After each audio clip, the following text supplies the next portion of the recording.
Gravel Trap Legends, round 3 of the Americana 2 series. The GT3s and LMP2s have arrived in Florida at the most famous racetrack on the schedule, Daytona Sports Car Course at Daytona Beach. 24 cars are on the formation lap, getting ready for the fastest round of the series. The GT3 is getting up to nearly 300 km per hour on the embankments. Gunner is leading the series, but all eyes are on Jeremy Twick and Rusty Jakes in 2nd and 3rd place. Both have elected to play their wildcards tonight and drove LMP2 and should of course score maximum points. TB9 played his wildcard at Laguna Seca last week and he goes into this round in 3rd place with Rusty. Left and Travis share 5th overall, but Travis had a disaster and didn't even complete the formation lap before his Corvette gave up and he's been forced to watch the race from pit lane. Rusty, Jeremy and Truey are the only wildcards. There were 2 others scheduled, but only these 3 made the grid. Cuckoo dominated the GT3 qualifying with Darren in 2nd place. Chris and Sheppo start on row 4, both drivers still yet to play their wildcards and very much still in this competition. TB9 and the Real BS row 5. TBS had a nightmare at Laguna Seca, not of his own making, but that really knocked his championship efforts, but he is still in the hunt. This is his first time driving at Daytona Road Course and he's done very well to start in 8th overall or 5th place in GT3. Arno is back this week after missing Laguna Seca. He's in BMW and they are currently leading the manufacturer's table, tied with Corvette, despite there only being 2 BMWs on the track last week. Once during the championship, drivers can elect to drive an LMP2 car to maximise their points, but those points still count towards their GT3 totals. Jeremy and Rusty both been neck and neck the whole series so far, so there was no surprise when they both chose to drive LMP on the same night. The only surprise being that so few other drivers chose Daytona for their wildcard. Perhaps it was too obvious, a lot of drivers being very secretive and strategic in their choice. A good clean start to the race, the racing stewards threatening maximum penalties for lap 1 incidents this week. Laguna Seca is a very scrappy race with 5 safety cars, the stewards removing 11 points in total from the leaderboard in penalties, so everyone is on best behaviour. It also helps that Daytona is a little wider than Laguna Seca, especially for this multi-class type racing. Cuckoo has long suspected that the BMW would do very well at Daytona, and he's put in a lot of practice to take the GT3 pole and now has 75 minutes to keep it there. He has set the car up with very little downforce to maximise the speed and relying on a lot of traction control through the twisty inner circuit. Rusty and Jeremy had a great qualifying battle with Rusty taking pole and Truey in 3rd. Only 2 LMP2s is a curse for both Rusty and Jeremy as it reduces the points difference to the leaders of the GT3. A good finish from Gunner in his GT3 will keep the battle closer than either Jeremy or Rusty would like. Jeremy's got his car set up for low drag the same as Cuckoo, and he has the outright pace over Rusty. He takes the lead on lap 1, relying on being faster in the oval and driving very carefully in the corners, not making mistakes and keeping his car too wide for Rusty to pass. It's a good plan. Lap 1, Jeremy is 1st, Rusty 2nd, Truey 3rd, Cuckoo is 4th leading the GT3s. GTL veteran Kiz is back after a sabbatical. He is driving Barron's green Porsche tonight while Barron is finishing his Christmas holidays. Kiz, Imperial and Pixel scrapping it out for 14th in the early laps of the race. Lap 11 and Darren is chasing Chris into the bus stop for 2nd in GT3. Darren keeping the pressure on Chris, but there is contact and both cars spin. Chris loses a bit of rubber and 2nd place to RBS, but Darren contacts the wall. He pits with significant damage, having to rejoin the race in last place. It's going to be a big fight back from Darren, and it becomes one of the highlights of the whole race. About the same time, Truey in 3rd spins passing a backmarker. Serious damage to the Orica, it forces a lengthy pit stop, and Truey is never really able to get his car back up to pace. It's a blow for Truey. He came into this round 19th, and this was his chance to get some valuable points on the table. Lap 13 and G-Dude loses control of his McLaren, collecting Left's blue Mercedes. This sparks the first of 2 safety cars during the race. Both Left and G-Dude are heavily damaged, but for everyone else the timing is perfect. Lap 13 is the perfect fuel window for GT3, and the clean racing so far has allowed the leaders to build up a gap from the mid-pack, meaning that a quick pit will keep them out in front. Cuckoo is the first into pits. He's practiced minimal fuel loads at Watkins Glen and he knows the exact amount of fuel he'll need at this stage of the race. RBS, Chris and Gunner follow him in, and it's now a battle between their pit crews who can dump fuel and change tyres fastest, and a maths test between the drivers on who got their calculations right. Lap 13 is still too early for the LMP2s to refuel. They require 2 complete tanks for the 75 minutes at Daytona. Cuckoo leaves pits in 3rd overall and still in the lead of GT3. Gravel Trap Legends has introduced a wave-through process during safety cars. Lapped cars are now allowed to pass the leaders and rejoin the grid at the back in their correct race order. This was brought in after round 2 at Laguna Seca saw safety cars breeding more safety cars and caused a lot of blue flag confusion. It is the first test here at Daytona and it was a success and welcomed by the drivers, both for safety and for allowing drivers to get back onto the lead lap. And sure enough, the race restart was perfect. Jeremy leading Rusty in LMP2, Cuckoo 3rd place, and TB9 skipping the pit stop to take 4th. He of course banking on a second safety car for fuel. Chris's pit crew were quicker than RBS's, giving Chris 5th place again, and Gunnar in 7th.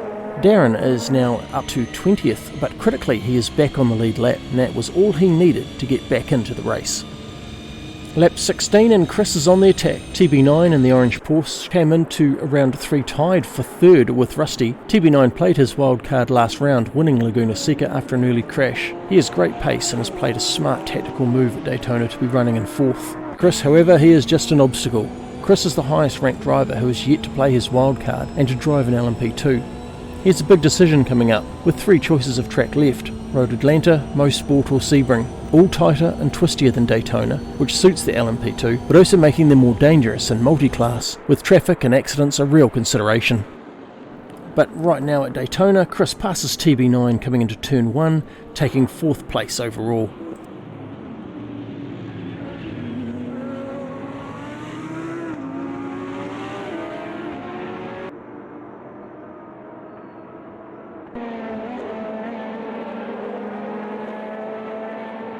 TB9 now fends off Gunnar in the yellow Corvette. Gunnar is the series leader with 2 points over Jeremy going into Daytona. Right now on track, Jeremy is running 5 places ahead and therefore 5 points ahead of Gunnar. So every position on track is critical. And we can now see how Rusty and Jeremy might be winning here, but the lack of other LMP2s has reduced their points margin over Gunnar. Gunnar is still very much in this championship thanks to good driving and the unknown of who's going to play their wildcards when. Lap 23 and we can see the class of Darren in the other yellow Corvette as he is back up to 11th place now and hounding Kiz in Barron's green Porsche. As all good pilots know, it doesn't matter how you get yourself into trouble, the real measure is how you get yourself back out of it. And Darren is laser focused on regaining lost ground, getting back into the lead group. He qualified 2nd here at Daytona, so we know he has the pace, but so much of what he can do is dictated by traffic. He hauls in Kiz into turn 1 and now sets his sight on the next car in his steady climb back up the grid.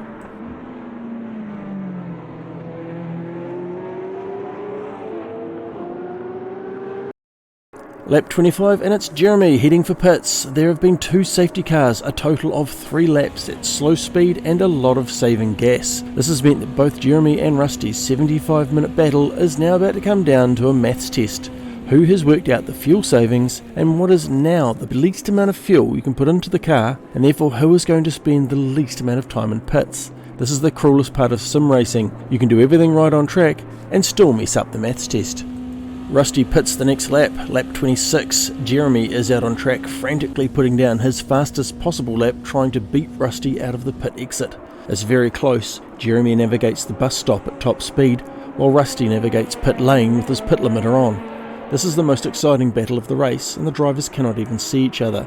They're just watching their relative timings, counting every millisecond.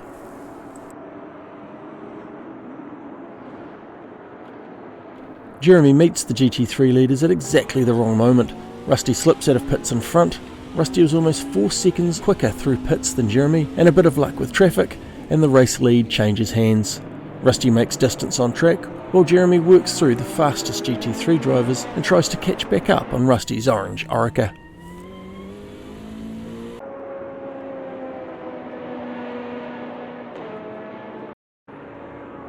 Lap 40, Cuckoo still comfortably leads the GT3 field. The real BS is 2nd in GT3, now settled in and enjoying his first ever Daytona race. Gunnar is 3rd in GT3 and critically only 3 places behind, and therefore 3 points behind, Jeremy. If the race ended now, he would only be a single point behind on the leaderboard. Sheppo is on 4th GT3, but most excitingly, Darren is now back up to 5th in GT3, or 7th overall. a fantastic comeback from an early mistake, and some excellent driving to catch back up on the leaders.